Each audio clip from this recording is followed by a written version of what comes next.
We all buy clothes with the intention to wear them.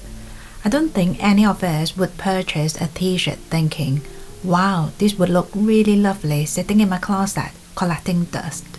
But whether we wear what we buy or not is quite a different story. Let's talk about how to buy clothes that we will actually love wearing. The first one is comfort.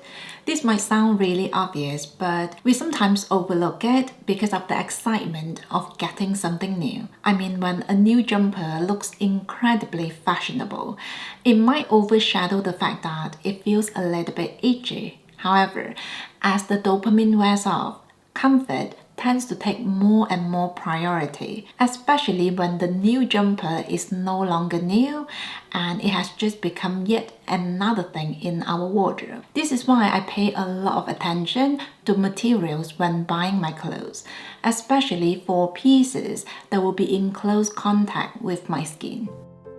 Seeing spring is just around the corner, I've added some new pieces from Grana, who is also our sponsor today. First, we have these dresses. I've been looking for something similar since last year, but everything I came across was too long for me. These ones, on the other hand, fit me perfectly. I'm really glad I have these in two different neutral colors because I know I'll make good use of them. As you can see, I've had a lot of fun trying out different looks with them. These dresses are made of 100% Supima cotton, which represents less than 1% of the cotton grown in the US. It features extra long staple fibers, making them very durable and exceptionally soft. The fabric is not sheer, so it's great if you're not planning to do any layering. I also chose a hoodie and a pair of joggers in the same material.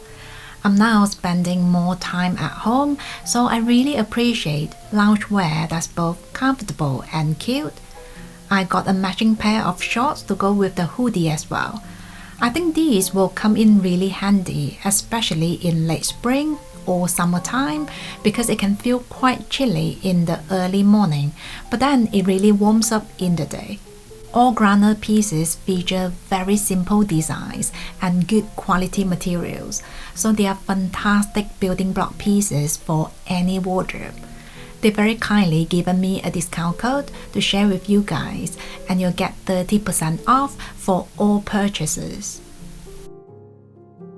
Care instruction for the garment is something else we should always pay attention to, especially if you want to buy what you will wear. I remember years ago I was in a store and I was checking out this dress. The sales associate thought I was looking for the price tag, but I was actually looking for the care instruction label. I'm not sure if this is a common practice, but she did seem a little bit surprised. You see, when I bring home a jumper or a t-shirt, I want to know that I can care for this item. For example, cashmere is a wonderful fabric material, but it needs very gentle hand washing or dry cleaning. Typically, I hand wash my cashmere jumpers, but I do send my cashmere scarves for dry cleaning. Then we have silk, which is a very pampering material on the skin. But try putting it in the washing machine. Things can look a little bit wrinkly, and then you'll have plenty of steaming to do before it looks glossy again. Similarly, owning 10 leather jackets might sound exciting, but it also means you have 10 pieces in your wardrobe awaiting specialist cleaning. So I think whenever we make a purchase, it's wise to look a little bit further ahead, because if you can't be bothered caring for it, you feel nervous even reaching for it, and therefore you'll never wear it. Next one is climate. Now, even if you are really into fashion, it's always a good idea to dress according to the climate you live in. In our everyday life, we all value practicality before anything else. Let's face it, if a coat doesn't keep you warm on a freezing winter morning, you just won't reach for it, no matter how stylish or trendy it's supposed to be. The good news is, however, a lot of functional pieces can also look amazing. We just need to choose carefully and be more selective with what we add to our wardrobe. The next one is buying what you know you will wear. Now, if you want to make your money's worth, there's really no better reference than you yourself. Often we already have the answer, we just need to slow down and look deeper. So ask yourself, how do you dress usually? What makes you feel your best? What pieces do you always reach for? If your thing is leather jacket and jeans, totally embrace your style and shop more in those departments. In my context, I already have a small collection of jumpers, but it makes more sense for me to buy yet another jumper rather than a fancy party dress that I won't ever get to wear. I remember years ago there was a trend on YouTube where everyone had a long wallet, whether if it was Hermes, Dior, Chanel or Louis Vuitton.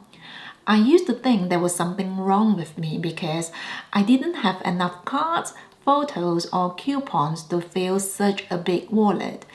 Fast forward to now, I'm just really glad I didn't cave in because it really would have been a complete waste of money. So the key message is cut out the noises and shop for yourself. Another thing you can do to make sure you only buy what you wear is to consider the cheaper alternatives first when the time is right. Now, when it comes to clothes, there is value in paying for quality, but there will be times when you just want to try out a new look or a new style, but you're not sure if you want to commit to designer prices. In those situations, I think it's worth trying out the cheaper options first. For example, you might be looking at the Burberry trench coat, but you're not sure if the cost per wear can justify a designer purchase. The good news is, there are many other brands that offer similar designs and silhouette, so you don't have to pay a fortune just to test the water. A while ago, I went through a period where I was really interested in buying a leather skirt, so after a lot of research, I decided to go for a faux leather skirt from Zara. And in the 3 years I had the skirt, I wore it probably less than 5 times. And to me, that is a very personal testimony of why I shouldn't invest in real leather skirts.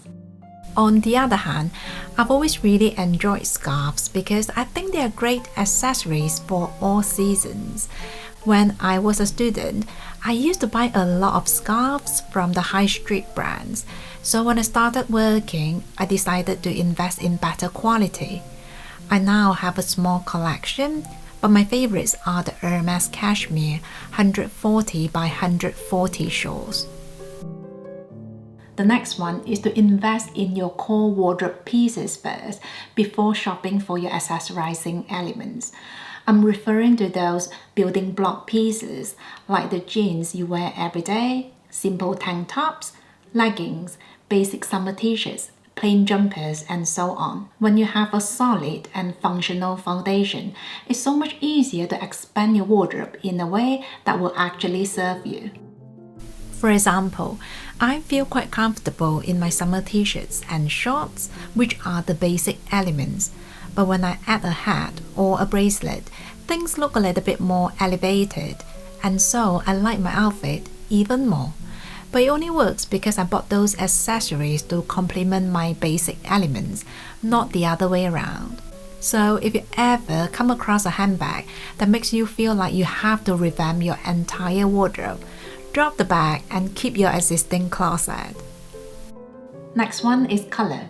Now, if you're quite boring with colors like me, you can try to spice things up by introducing different textures to your wardrobe.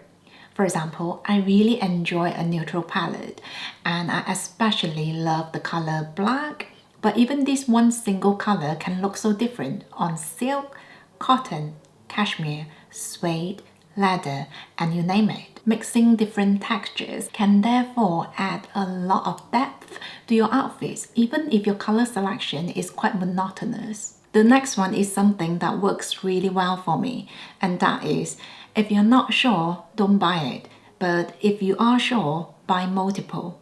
Now, I am quite fussy when it comes to clothes. I don't buy anything that needs tailoring, and whenever I try on a new piece, if it doesn't click with me 100%, I would immediately pack everything away for a return. However, when I do come across something that fits me perfectly, I'm quite happy to buy the same thing in different colors. I have the same t-shirts in different colors, the same jeans in different lengths, the same scarves in different prints. This doesn't mean I always buy everything in multiple, but I do add varieties when the time is right. The next one is to not buy for logo. It looks like a lot of fashion houses now make all kinds of merchandise, such as socks, pencils, hair clips, and even paper clips. As soon as they put their logo on it, there's a huge markup. It's almost like a business strategy to capitalize on the brand's logo as much as possible. I personally think it's okay to buy a designer t-shirt with a very prominent logo if the quality is amazing, but the logo shouldn't be the only reason we buy that t-shirt.